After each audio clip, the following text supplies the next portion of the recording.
Assalamualaikum. It's your boy Brother Big. And it has been a minute. But this is still the Big Talk. What's good, y'all?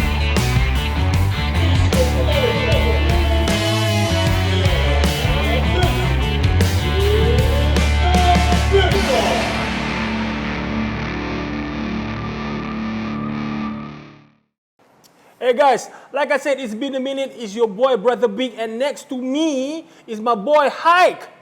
Yo, what's up? Kenapa bunyi dia punya yo tu macam nervous tu?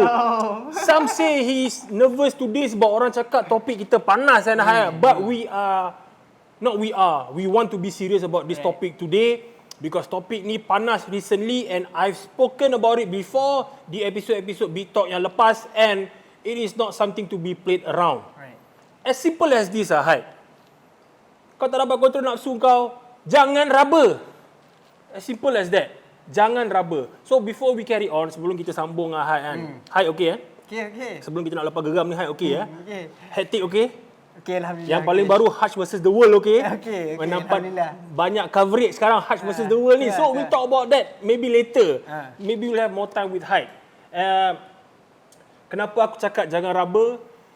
Yang buat aku tertarik dengan isu ni kembali is when I saw HYKE punya tweet on Twitter yang mengatakan yang kes raba ni dah naik balik and jadi bila dekat pesta luas pesta luas. Okay, first before we carry on with the question, dari kau punya perspektif HYKE, like what got your attention yang macam kau nampak time show ke, somebody came to you and talk to you about it ke macam mana? Benda ni berat juga aku nak cerita sebenarnya sebab yang berlaku tu mangsa tu orang yang sangat rapat lah sebenarnya dengan aku and HYKE and the band. Macam she's like a part of our circle lah. Close circle. Sebenarnya kenal lama dari sekolah sebenarnya. Allahu Akbar. Kawan yang sangat rapat lah. Tapi apa yang aku sedihnya, aku tahu benda tu esok. Allah. Okay. Aku that night aku jumpa tahu mangsa. Aku tanya if she's okay.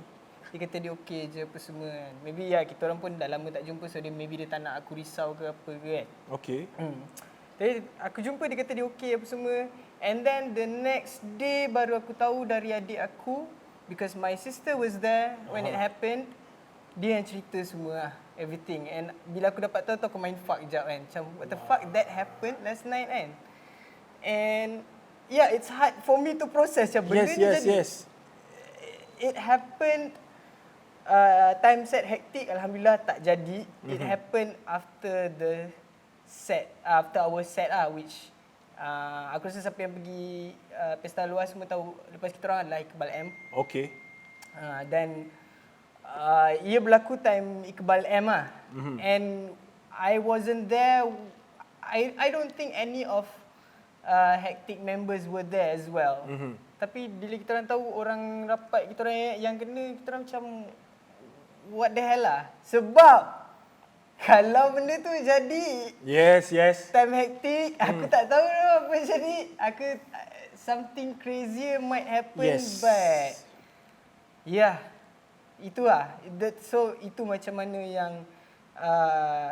yang from my perspective Tapi one thing yang aku rasa terkilan aku tak buat as a frontman of a performing band malam tu is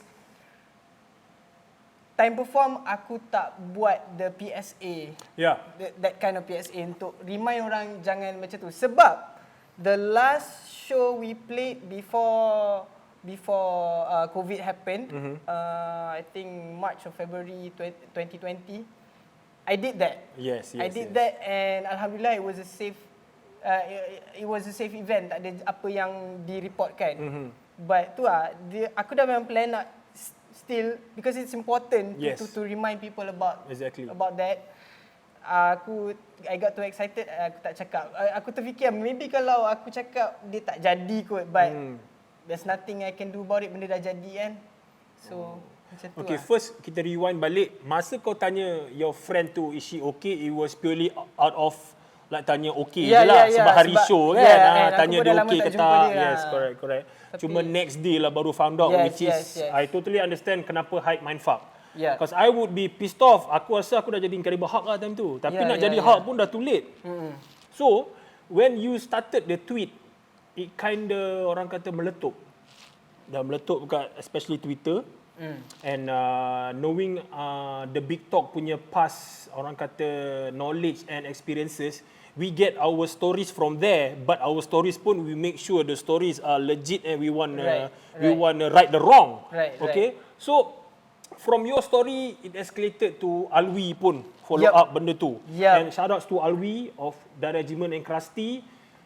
Shout outs to you, you did a good job. And from him and his wife punya perspective, apparently the culprit dah dapat tangkap. Is it to your knowledge, are they the same person at Pesta Luas? Not at all. Not at all. Sebab okay. Itulah, nak cakap pasal tu, just a week after that kan, this thing jadi kat rumah api. Yes. Right. Aku pun terkejut lah sebab before this tak adalah yang, mungkin ia berlaku tapi orang mungkin takut nak bersuara sebelum ni kan. Tapi aku terkejut juga ada berlaku consecutively dengan jarak masa terdekat. Maybe so many guys horny tak ada event ke. But horny tak ada event dengan horny lain tau kalau ikutkan. It's different type tau. Horny there are other platform for that. Or it could be time PKP ni, there's a group of people yang maybe teringin nak pergi gig tapi tak pernah pergi. Lepas tu diorang pergi, diorang tak tahu culture shock dengan the amount of girls there. Right. Dia tak tahu the culture there, apa yang patut buat, apa yang tak patut buat, dia pun nak melior kan. Tak tahulah kena behave in my opinion lah guys. I don't know about you guys at home, tak tahulah kena behave kan. Aduh. Okay, from the victim perspective, did you get like a whole story from her? Yeah, kinda, sebab memang close friends lah. But I guess aku nak expresskan sedikit kecilan hati aku. Okay. First of all, tapi they did manage this juga. They did try to manage it, but I hope they manage this thing better lah, which was aku punya kawan-kawan juga, organizer lah, luas. Because by the time benda ni mula-mula jadi, diorang macam seboleh-boleh try, bukanlah seboleh-boleh, but kita nampak lah bila somebody tu nak try to cover it up. Yeah, of course lah, sebab takut maybe case whatever, polis ke, jadi case besar kan. But for me, something as serious as this, kau dah tak boleh nak cover up lah. Kau kena have to like go straight to the problem and acknowledge that this thing happened. Dia bila the victim dah bersuara gila babi, you know, dia macam, aku faham lah dia orang ada that concern ke apa, but in a way aku agak a little bit disappointed lah, because they're not macam, sebab kalau kau tengok how Alwi dengan geng rumah api handle case tu, dengan kau tengok luas handle, it's very different approach. Okay. Very different approach. Sebab kalau boleh luas dia macam nak try to manage it subtly kan, cari orang tu tak nak sebarkan, basically buat kerja lambat sikit lah. Bila mangsa dah kecoh gila babi baru dia. Okay, I understand. From your point of view, you are thinking that if let's say luas try to take it or handle it subtly, tak kacau the rundown of the show. That's partially it juga kan? Maybe because kalau jadi besar at that particular moment, show might be stopped. Right. Then the show might never be. But that thing happened bila show dah nak habis. And then there should be no worries lah patutnya. Maksudnya after they know, macam sehari lepas tu dia orang macam senyap, tak ada apa sangat sampai the victims bising lah. Kita orang pun, aku dengan Ash malam yang kita orang dapat tahu tu, baru kita orang buat video to talk about this. Sebab aku macam, fuck, kalau aku senyap pun aku rasa macam, aku rasa helpless tau. Aku tak dapat buat apa-apa.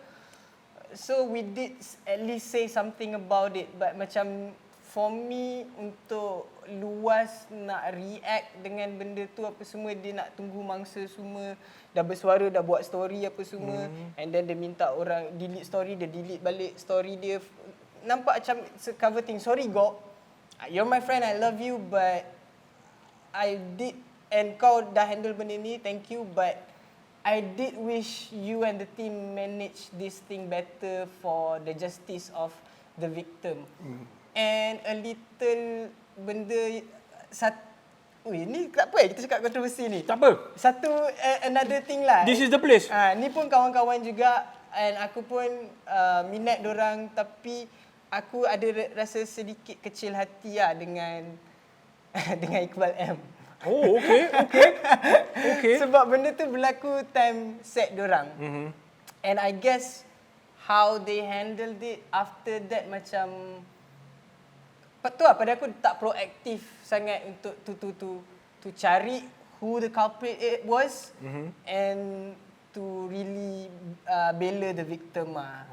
Macam maybe sebab diorang pun nak maybe nak jaga nama ke apa kan, tak nak macam set diorang ada kes ke apa, but yelah, apa yang aku nampak macam lepas benda tu jadi pun diorang as a band tak proactively talk about that. Walhal it happened in their set, right?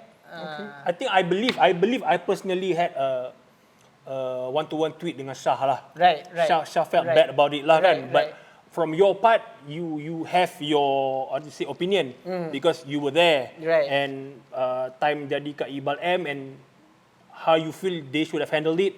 Right. Paling fair because you were there and I'm not there. Right. But as soon as I found out and Syah replied to my tweet and we replied to each other, so I saw his concern there lah. I'm not gonna put my place and say about the rest of the lineup. But this is what from HYKE punya point of view, and I totally respect that, because if whoever yang tengah tengok ni nak rasa marah or terasa, I think the right way we should like treat this is just be as one. Right. Just be as one and just look to the future. Right. Because I know we are all better than these guys. Right. So your victim, just to check, she's okay now. Your friend, the victim too. Yeah, I mean, hope she's doing better. Yes, I hope for the same as well. But obviously, she's forever scarred by this. Yep. Right. But I hope she's doing better. We at the Big Talk hope for the same thing. Right. All right, and then jumping on to the next, talking about women in gigs lah kan. Right. In your opinion, Right. when two incidents only a week apart, Right. two different venues dah jadi. Right. I guess we can say pesta luas. Kau nak cakap maybe I don't know the public gang would say gang indie. Right. Lepas tu jadi kat gang hardcore. Right.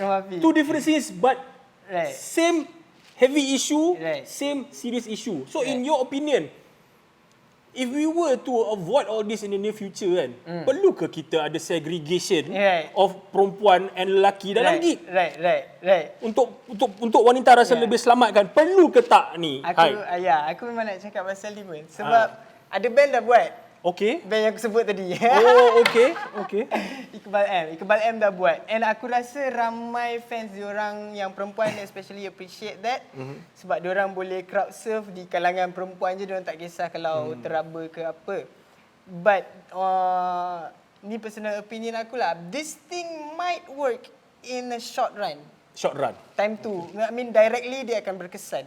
Akan tetapi I don't think it will work on educating people, especially the boys, on how to behave when you're among girls, especially when kau berdekatan dengan girls. Aku rasa kalau kita buat macam ni sampai bila-bila pun, I mean segregation is there, but it's like it didn't happen. It's because of the law. It's not because of the people. Right? Orang ikut macam tu je. Orang tak ada macam kau tak boleh nak educate diorang lah untuk how to behave. Sebab aku rasa benda yang paling penting sekarang is untuk instill mindsets dekat the people, especially these young kids yang pergi kat gigs. The awareness to behave. Yes. To behave no matter what you feel. Because kalau kau pergi mana-mana pun akan susah untuk tak bercampur kaum. Yes, of course. So benda kalau macam tu dia akan selamat dekat gig. Tapi kalau dah budak-budak ni dah keluar, adakah dia orang akan behave kat luar? So apa yang aku rasa penting is untuk orang yang datang gig tu, of course there's still that possibility of that to happen. But at least aku nak orang yang datang gig tu, kalau dia tak tahu, dia dapat belajar. Yes. Yang benda ni is not okay and it is best for everybody to behave when you're in public spaces. Macam tu lah. But I know it is easier said than done to educate and to spread awareness. But aku rasa itu lah. I mean, it's the organisers and especially the performers, the artists punya role to spread this awareness, untuk macam for every gig, orang yang datang to always remind that we have to make sure that this place is a safe place for people to have fun. That's all. Exactly. That's exactly. all. So, in your opinion lah, awareness and educating is very important. When you say short run or long run kan, for me lah, let's say you say it can last only for a short run, because I think lah, kalau nak buat the long run pun, eventually orang akan fed up. Betul. Because orang cakap we pay tickets to see entertainment. Right. But then again, also tanggungjawab sesebuah band itu, tak kira vokalis ke ataupun siapa yang bercakap atas tu, untuk maybe selalu maintain the PSA. Right. I think after this that should be always the case lah kan. Right. So kalau long run, what do you think an idea that will stick, that we can maintain, that kita akan selitkan education dengan awareness every gig? Itulah, I guess to emphasize on how important this issue is on creating a safe space. Like for example, kalau kau segregate people, like budak-budak ni, diorang tak boleh buat benda tu sebab diorang tak bercampur. But aku rasa eventually kalau buat macam tu pun, satu orang akan berontak juga sebab you know, it's like a law of some sensitive lah benda ni nak cakap. But nafsu akan terkumpul juga. So macam mana nak, kalau lepas diorang dah habis pada situ, kalau nafsu ni membuat-buat pun jadi bahaya juga, sebab dia tak ada kebiasaan tanpa that education, tanpa that familiarity kan. Somehow I'm seeing the bigger picture. Takut bila dah membuat nafsu tu, lepaskan kat luar. Yes. So dia dangerous, tak, guys. Dia tak create macam this scene kids. Kita akan gagal create safe space lah. Safe space and ahli-ahli masyarakat yang berfungsi dengan baik ah. Tapi apa yang aku rasa kita patut buat in the long run is to always emphasize and to always ban and to always discriminate this kind of people. We create pressure. We create social pressure. So that orang memang tak berani dah nak buat, then hopefully by kita buat in that long run, kita boleh totally eliminate these people, not just from the scene but from public spaces as well. Yes, because I think if we, the scene kids or organisers, siapa-siapa band start buat, it can educate them to not be that way in public spaces juga. So benda ni, from what I understand from HYKE punya perspective, that's a long run thing lah, in the long run punya perspective, which is good. And jumping on to the next, it's sad to say that this is not the first time lah cases macam ni yang dah jadi kan.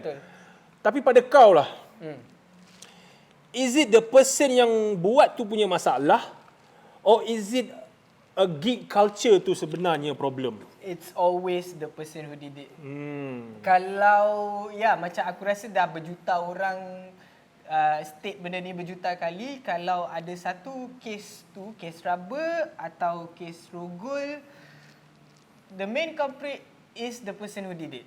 Bukan sebab mangsa tu pakai macam ni, mangsa tu ni ke apa. Kau buat, it's your act, it's your action, you're the one responsible, you're the one who decided to do that in the first place. Although kau dalam kepala otak kau cakap, oh, this victim meminta-minta, fuck that shit though. No such thing. Kau pergi mana pun, kalau dalam mentality kau ada orang meminta-minta, semua orang meminta-minta. Yup. Aku pun boleh meminta-minta.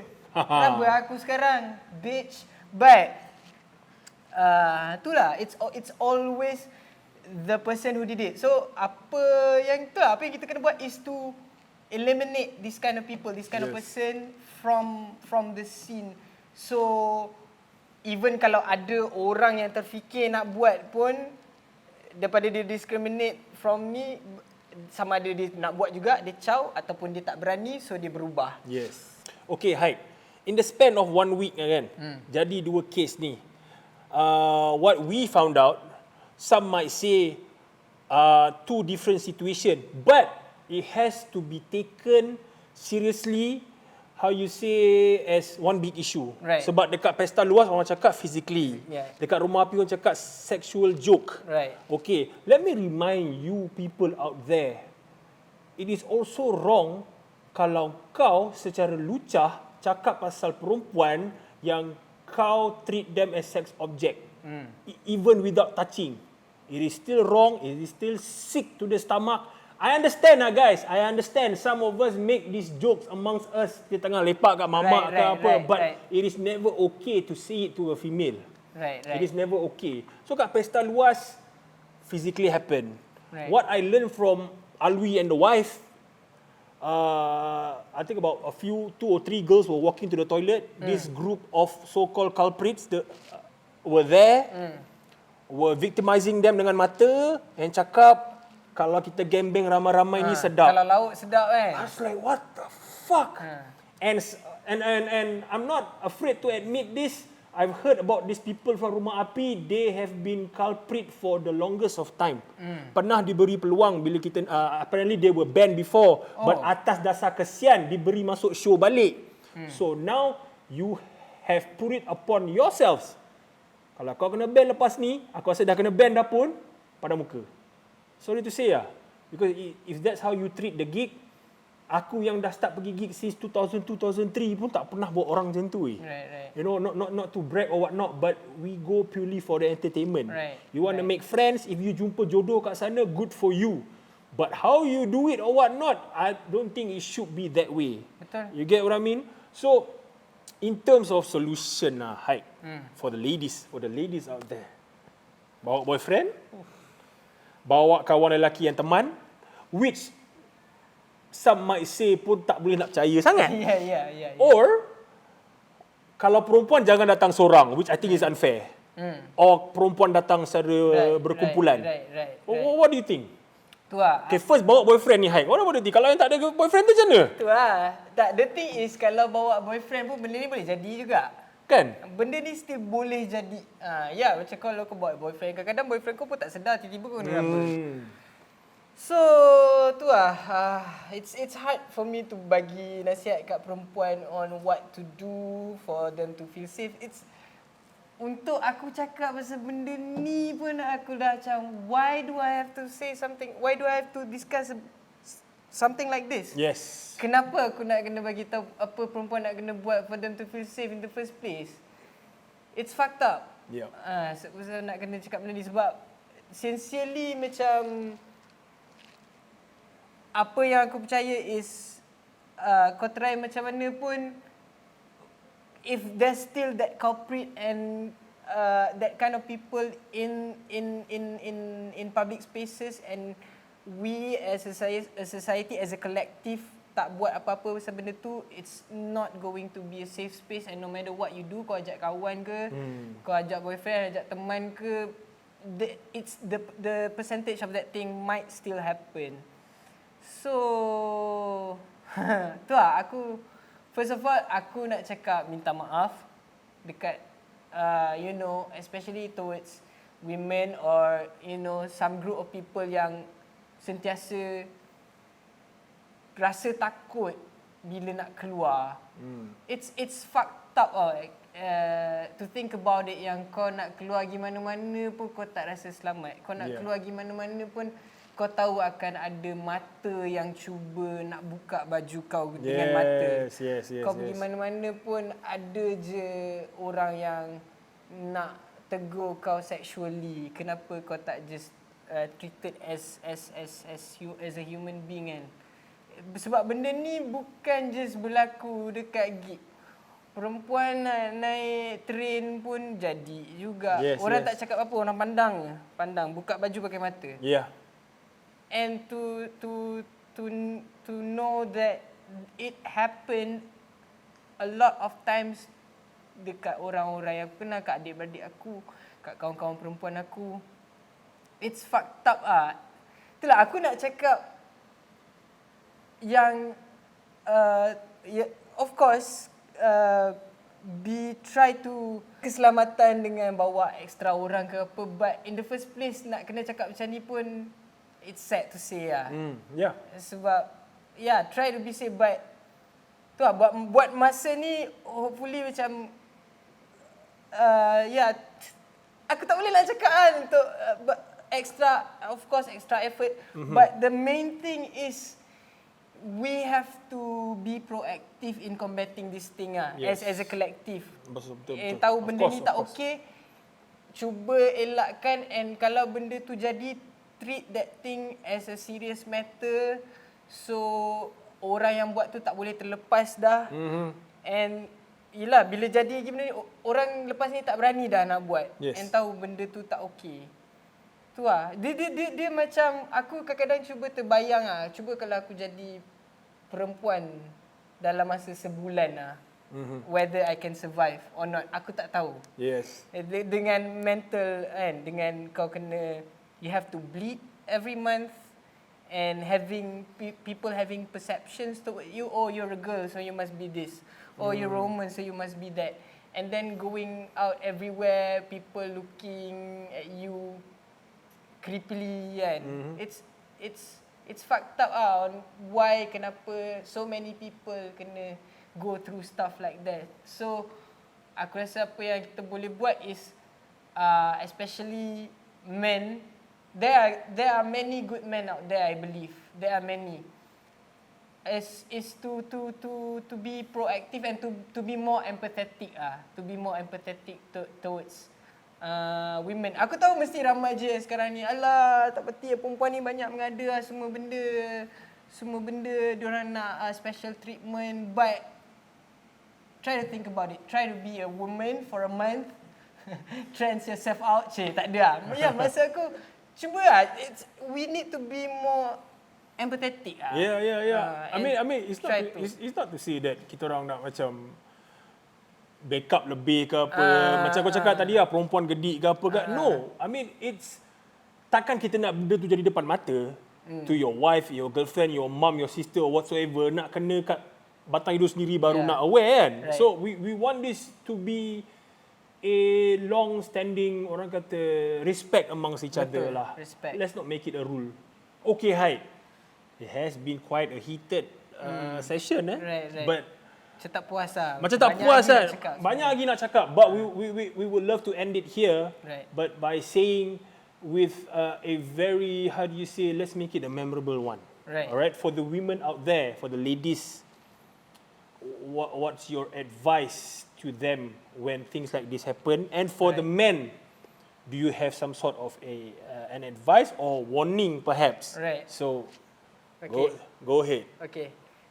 First of all, aku nak backup tadi apa yang, kenapa, why am I so empathetic towards women, is because I grew up with women. I have sisters and I have mother, and especially my kakak, she's been quite a few times already in public spaces jadi victims of RABA. Allah. Okay. Okay. But one thing I respect about my sister is that every time dia kena tu, dia akan voice out right away.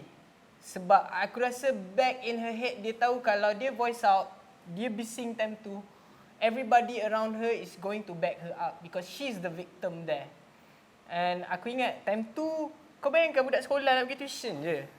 Budak sekolah, menengah, nak pergi tuition, naik bas kan, dekat tempat tuition kat bandar kan, Kelang. Naik bas mini tu dulu, dia tengah berdiri, tiba-tiba dia rasa punggung dia kena cuit. Dia cakap, benda ni. Lepas tu time tu bas dah berhenti nak turun kan, cak kena cuit lagi, tapi dia nampak orang lalu sebelah. Dia tak tunggu dia karate terus mamak tu kepak. Well done. Dia karate terus, lepas tu orang tu dah jadi pusing, lepas tu semua orang pandang cakap, kau RABA montut aku Semua pandang, semua dah ready nak bantai dia dah. Kau buat apa ni kau buat? Dia terus macam maaf bu, dia lari. Oh, daripada dia kata maaf tu kita tak nak main spesifik tu, tapi okay, alright. But well done to your sister for that. So I guess I know it's traumatic. I know a lot of people bila benda tu jadi dia terkejut sampai tak boleh nak react. But as quickly as you can lah, before victim tu dapat caw, try to master your strength, all the strength that you have, if that happens, to speak out. Kalau boleh cakap kuat-kuat biar semua orang tahu who that culprit is, supaya dia tak boleh lari.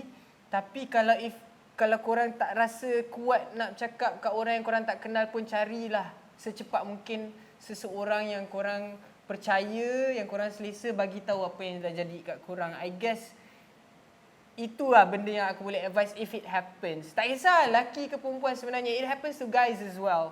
But untuk aku cakap it's easier said than done. Sebab ada yang cakap memang trauma, tak boleh cakap langsung sampai benda tu dah lama baru dia jadi. But we as people, we don't want you to be a victim where we cannot find out who the predator is. Sebab kalau boleh, kita as a society kena cari all the predators that exist in society and to eliminate or basuh dorang. So apa aku boleh cakap is try with all your strength to speak out when, if ever it happens. Nauzubillah, aku tak harapkan benda ni jadi kat siapa-siapa pun. Yes. But itulah. And the guys out there yang horny, or the girls, or whatever yang ada rasa nak meraba ni, everybody's horny. I believe you're horny as well. I'm horny too, a lot. Most of the time I'm horny. But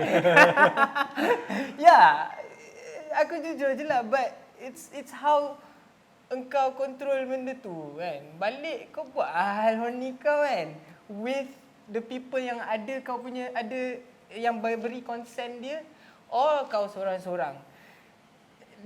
Apa yang penting is macam it's okay to be horny. It's normal though to be horny.